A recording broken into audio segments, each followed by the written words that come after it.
Basa-basa magag Biblia makabuang man na. Maayong adlaw kaninyong tanan. Na-remember lang na ako 12 years na ang milabay. Adunay mga tao nag-ingon ka na ako. Basa-basa magag Biblia makabuang man na. 12 years nang milabay. Wala man ko nabuang. Pero tungod sa pagbasa na ako sa pulong sa Ginoo, gibag-o niya akong kinabuhi. Naabot pa ko diri sa Japan. Tungod kay gusto po sa Dios na ipadayag na ako ang iyang pagkamaayo bisan sa mga Japanese kay daghan kay mga Hapon na wala kaila sa Ginoo. Tungod sa pagbasa na ako sa pulong sa Ginoo, ang akong relasyon diya sa akong pamilya nahibalik kay kaniadto gidumtan og nahiubos jud ko sa akong pamilya bisan pa sa ubang tao. Tungod sa pulong sa Ginoo aduna ko'y tinuod na paghigugma, tinuod na paglaom, ug nasabtan usab nako ang tinuod na purpose nganong naa ako diri sa kalibutan.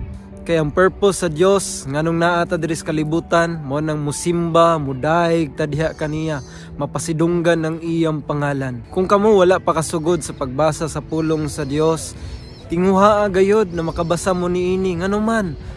Dako kayo kabag-uhan sa inyong kinabuhi kung sugdan ninyo ang pagbasa niini. Kung adunay panahon nasusulan mo sa yawa na ayaw pagbasa ni ana kay makadaot na kanimo, kapuyon ka, mahimo nga sayang-sayang kag panahon dili na tinuod. Kay ang pulong sa Dios dili lang kay kini pagkaon sa atong espirituhanon, kundi kini gikinahanglan nato, mao ni ang atong hinagiban, mao ni atong sandata aron sa pakig-away batok sa kaaway na mao ang yawa na naglibot-libot diri sa kalibutan. Mao nang dili pa ulahi ang tanan, hinaot na ato ang isulod sa atong kasing-kasig hunahuna nga gikinahanglan gyud nato ang pulong sa Ginoo.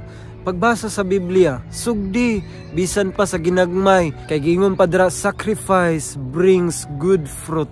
Sa dihang ikaw mo sakripisyo lang, muhatag og higayon na magtuon sa pulong sa Dios, maminaw og wali sa mga tao nga nagatudlo gikan sa pulong sa Ginoo, mahimo gyud makabaton kita og kaayuhan dinhi sa atong kinabuhi. Ug kana lang, salamat kay sa inyong pagpaminaw, amping ta kanunay.